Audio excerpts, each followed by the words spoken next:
Hello students, स्वागत है आपका केमिस्ट्री ऑनलाइन क्लास में। आज हम इकाई 14 जैव अणु पढ़ने जा रहे हैं। जैव अणु को इंग्लिश में कहा जाता है बायोमॉलिक्यूल।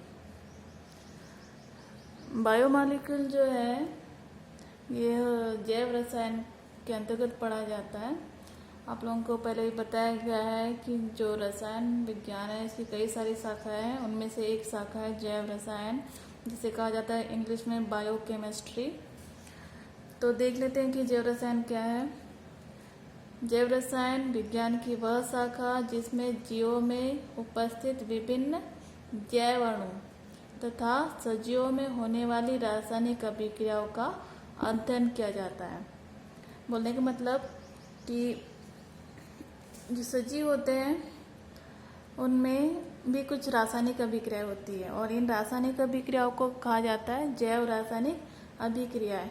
और ये सारी जैव रासायनिक अभिक्रियाएं कुछ अणुओं के द्वारा संपन्न होती है जिन्हें कहा जाता है जैव अणु। और भी देख लेते हैं जैव अणु क्या होते हैं। जैव अणु एक तरह के जटिल कार्बनिक पदार्थ होते हैं जो कार्बन, हाइड्रोजन, इसके अलावा ऑक्सीजन और नाइट्रोजन से भी बनते हैं। ठीक है। जैव अणु जीवन का आधार होते हैं। ये प्राणी की वृद्धि, पोषण और प्रजनन इसके लिए आवश्यक होते हैं। इसके अलावा देखिए यहाँ पे जो जैव अणु है एक तरह से बेस होते हैं। ये जैव अणु से मिलकर कोशिकाएं बनती है, कोशिकाएं मिलकर ऊतक बनाती है, ऊतक से अंग बनता है, अंग से अंगतंत्र और अंगतंत्र मिलकर जीव शरीर का निर्माण करते हैं। तो इस तरह से आप देख रहे हो जैव अणु क्या है, एक तरह का आधार है, जीवन का आधार। इनके एग्जाम्पल्स देखिए। जैव अणु के एग्जाम्पल्स है कार्बोहाइड्रेट, प्रोटीन, वसा, विटामिन, इसके अलावा न्यूक्लिक अम्ल। ये सारे ही अगर आप इनका फॉर्मूला देखें तो इनमें कार्बन, हाइड्रोजन, ऑक्सीजन, नाइट्रोजन, ये सारे जो तत्व है ये पाए जाते हैं। कार्बोहाइड्रेट, अगर इनका कार्य आप लोगों को पता ही होगा। कार्बोहाइड्रेट इसका कार्य होता है ऊर्जा देना। जब हम भोजन करते हैं तो हमें ऊर्जा मिलती है, तो जो ऊर्जा है वो किसकी वजह से मिलती है? कार्बोहाइड्रेट की वजह से। इसके अलावा प्रोटीन का कार्य होता है कोशिका का निर्माण करना। यदि कोई कोशिका टूट फूट गई है तो उसकी मरम्मत करना। इसके अलावा अगला जैव अणु है वसा, इससे ऊर्जा उत्पन्न होती है। इसके बाद है विटामिन, इसका कार्य भी कोशिकाओं की मरम्मत करना होता है। और एक जैव अणु है न्यूक्लिक अम्ल, जो कि आनुवांशिक पदार्थों का निर्माण करता है, जैसे डीएनए और आरएनए। तो इकाई 14 जैव अणु में आप लोगों को एक एक करके सारे ही जैव अणु के बारे में अध्ययन करना है। बस इस चैप्टर में हम नहीं पढ़ेंगे। इस चैप्टर में हमें पढ़ना है कार्बोहाइड्रेट, प्रोटीन, विटामिन और न्यूक्लिक अम्ल। सबसे पहले हम देखेंगे कार्बोहाइड्रेट क्या होते हैं। कार्बोहाइड्रेट के लिए अलग अलग परिभाषाएं दी गई है, जिसमें एक है पुरानी परिभाषा के अनुसार कार्बोहाइड्रेट क्या होते हैं। देखिए, पुरानी परिभाषा के अनुसार कार्बोहाइड्रेट होते हैं कार्बन के हाइड्रेट, यानी ऐसे पदार्थ जो कार्बन के हाइड्रेट होते हैं उन्हें कार्बोहाइड्रेट कहा जाता है।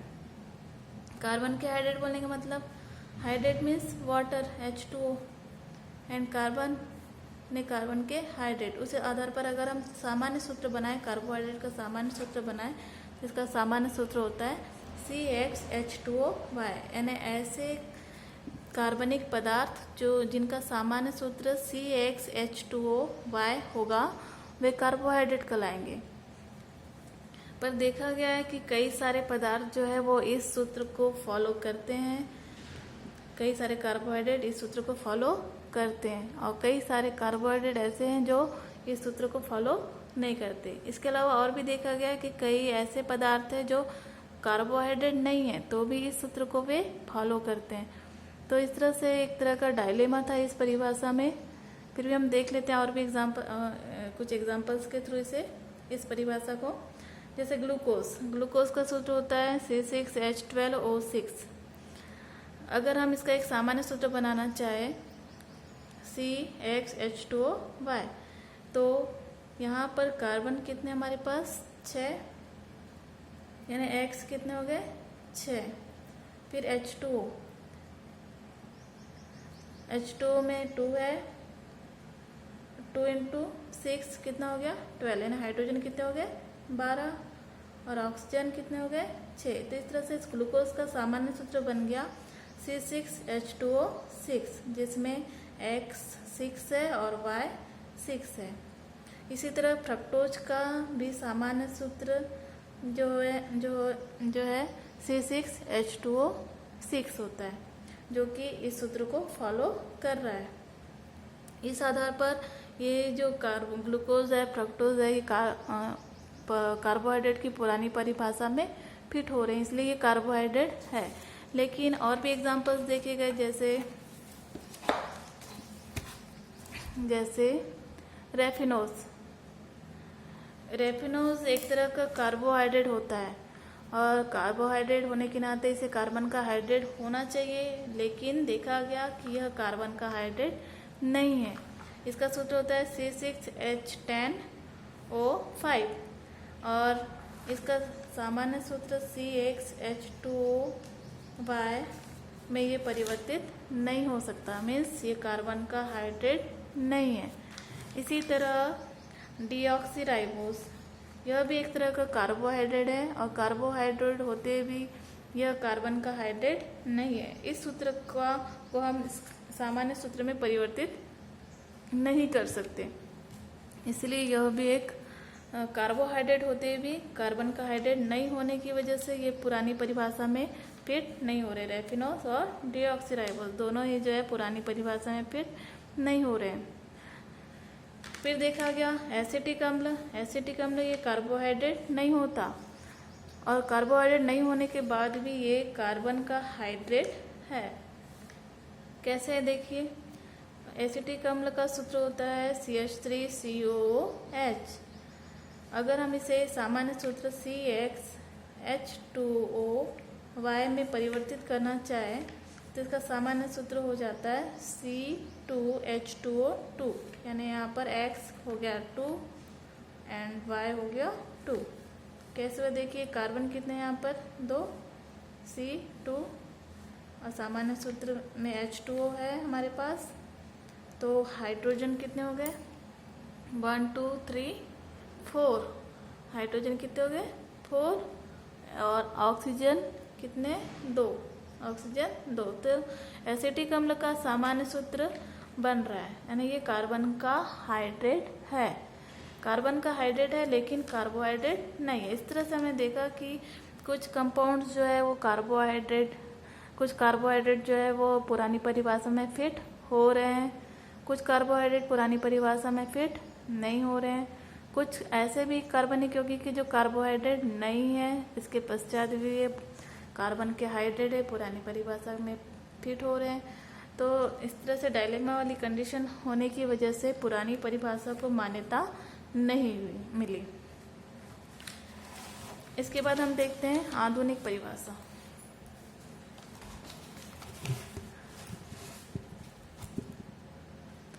आधुनिक परिभाषा के अनुसार कार्बोहाइड्रेट क्या होते हैं।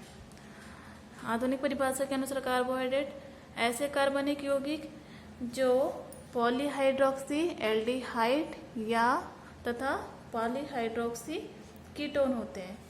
पॉलीहाइड्रोक्सी एल्डिहाइड बोलने का मतलब ऐसे कार्बनिक पदार्थ जिसमें हाइड्रोक्सिल समूह होते हैं, बहुत सारे हाइड्रोक्सिल समूह होते हैं और एक एल्डिहाइड समूह होता है, उन्हें कहा जाता है पॉलीहाइड्रोक्सी एल्डिहाइड।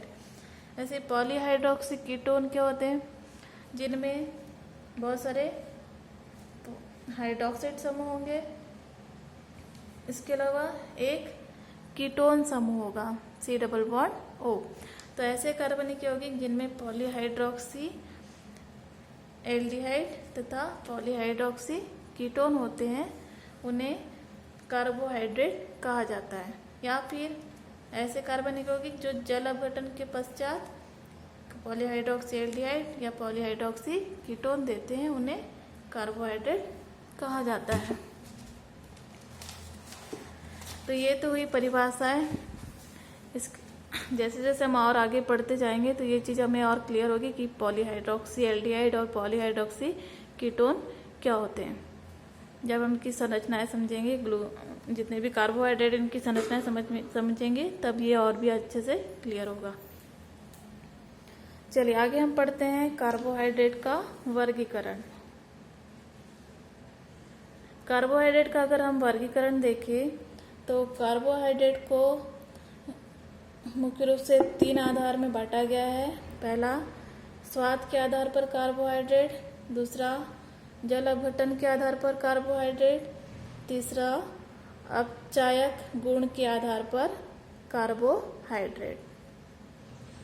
स्वाद के आधार पर कार्बोहाइड्रेट देखा जाए तो ये 2 प्रकार के होते हैं, शर्कराएं एवं अशर्कराएं।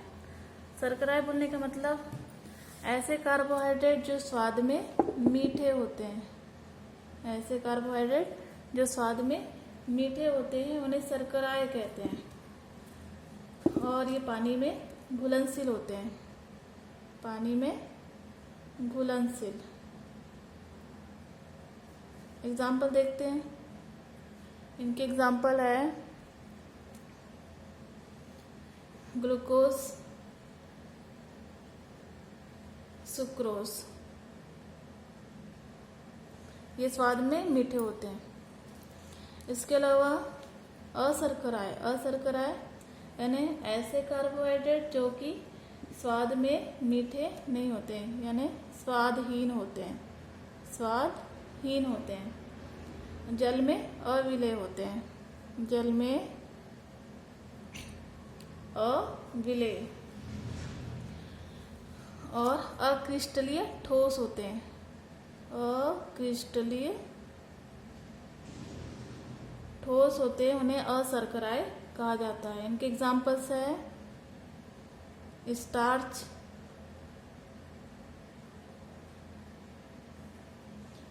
जैसे आलू में स्टार्च होता है।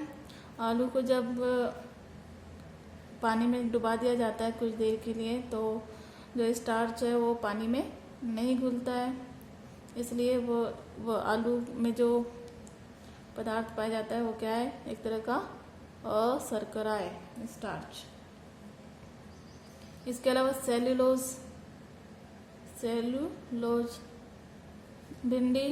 भिंडी में आपने देखा होगा एक लसलसा पदार्थ पाया जाता है जो कि पानी में घोलने पर घुलता नहीं है, तो वो भी क्या हो गया, एक तरह का अशर्करा है जो कि स्वाद में मीठा नहीं होता। तो इस तरह से आपने देखा स्वाद के आधार पर शर्कराएं, 2 तरह की शर्कराएं और अशर्कराएं। इसके बाद हम आते हैं जल अपघटन के आधार पर कार्बोहाइड्रेट।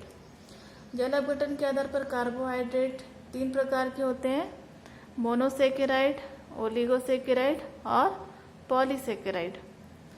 मोनोसेकेराइड का मतलब है कि ऐसे ये भी सारे कार्बोहाइड्रेट है। अभी हम जितने भी पढ़ रहे हैं सारी चीज़ें क्या है, कार्बोहाइड्रेट।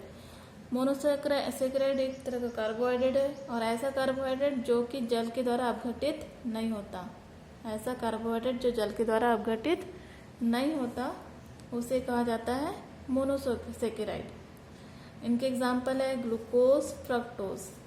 अगर हम मोनोसेकेराइड की बात करें तो इसका सामान्य सूत्र होता है CH2ON। CH2ON यानी CH2ON। अगर हम N यहाँ रखते हैं 6, N की संख्या रखते हैं 6, तो ये सूत्र बन जाता है C6H12O6। तो देख रहे हैं आप कि ये जो सूत्र है किसका है, ग्लूकोज का, यानी ग्लूकोज फ्रक्टोज का भी सेम यही सूत्र होता है C6H12O6। तो ग्लूकोज और फ्रक्टोज जो है ये मोनोसेकेराइड होते हैं जो पानी के द्वारा और आसान सरल अणुओं में नहीं टूटते। जो मोनोसेकेराइड होते हैं उनमें 3 से 7 की संख्या में कार्बन के परमाणु होते हैं। जैसे ग्लूकोज में आप देख रहे हैं, ग्लूकोज में 6 कार्बन परमाणु हैं, तो यह इसलिए यह हो जाएगा मोनोसेकेराइड। इसके बाद अगले टाइप का कार्बोहाइड्रेट है ओलिगोसेकेराइड। ओलिगोसेकेराइड मीन्स ऐसे कार्बोहाइड्रेट जिनका जल अपघटन होता है और ये जल अपघटन के पश्चात 2 से 10 तक की संख्या में मोनोसेकेराइड देते हैं। तो ऐसे कार्बोहाइड्रेट को ओलिगोसेकेराइड कहा जाता है।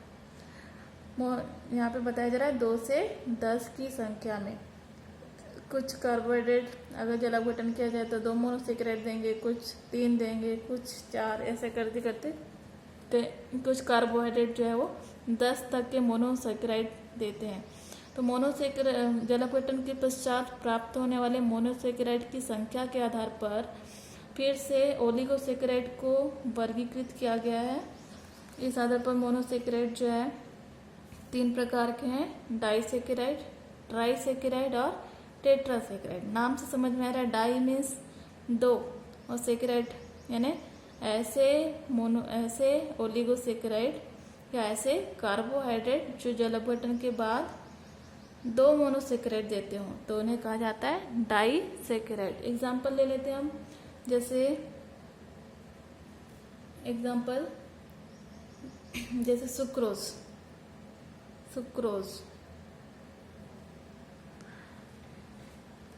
सुक्रोज का सूत्र होता है C12H22O11। सुक्रोज का अगर जल अपघटन किया जाए तो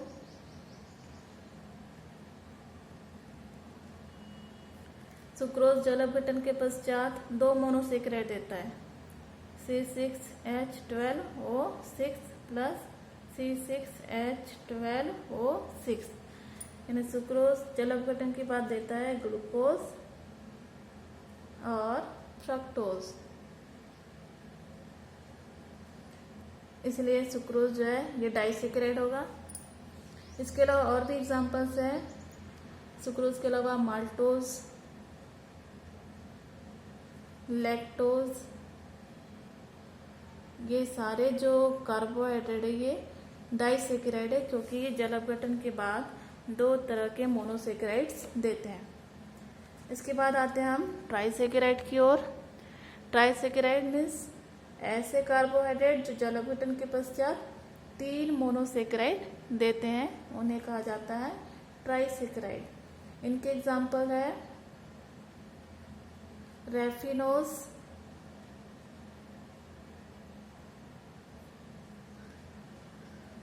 अगर हम रैफिनोज का जल अपघटन करें, रैफिनोज का सूत्र होता है C18H32O16। अगर रैफिनोज का अगर हम जल अपघटन करते हैं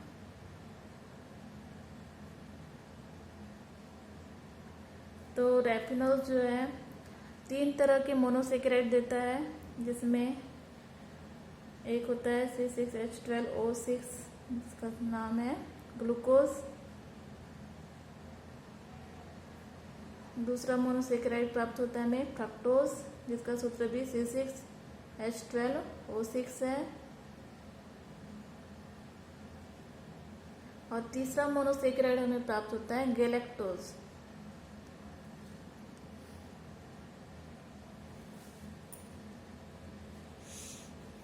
गैलेक्टोज का भी सूत्र C6H12O6 होता है।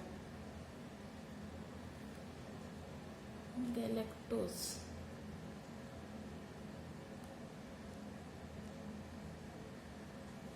तो इस तरह से आप देख रहे हैं ट्राइसेकेराइड 3 मोनोसेकेराइड देता है, जैसे रेफिनोज एक ट्राइसेकेराइड है जो जल अपघटन के पश्चात 3 मोनोसेकेराइड दिया है, जिसमें ग्लूकोज, फ्रक्टोज और गैलेक्टोज।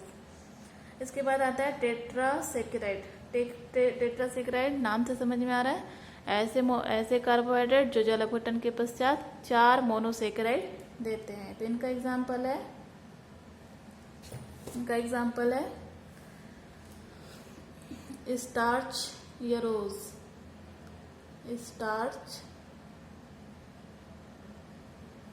या रोज। स्टार्च रोज का सूत्र होता है C24H42O21। चलिए देखते हैं स्टार्च रोज किस तरह से जल अपघटित होता है और कितने टाइप के कौन कौन से मोनोसेक्राइड देता है।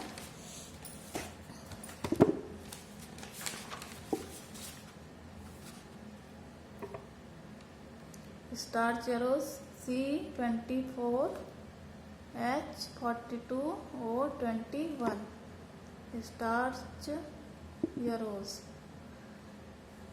जो कि टेट्रासेक्राइड है। इसका अगर हम जल अपघटन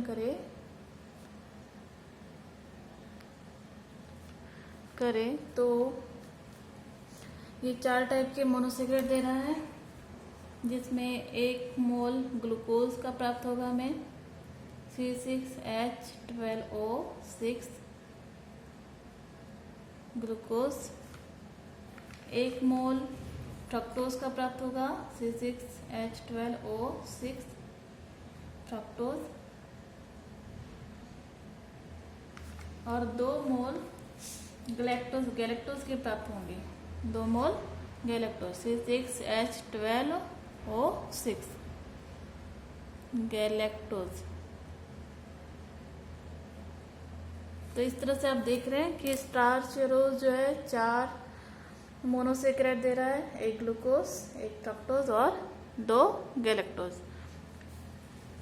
तो ये हुआ हमारा ओलिगोसेक्राइड का वर्गीकरण। इसके बाद आता है पॉलीसेक्राइड।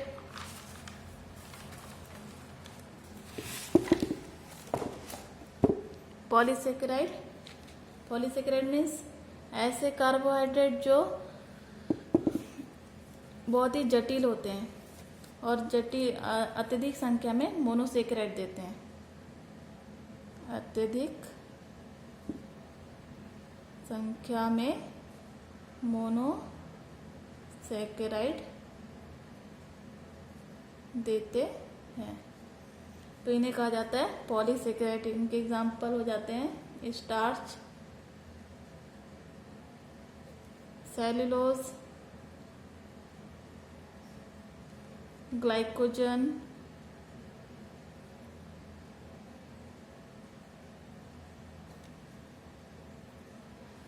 और गोंद।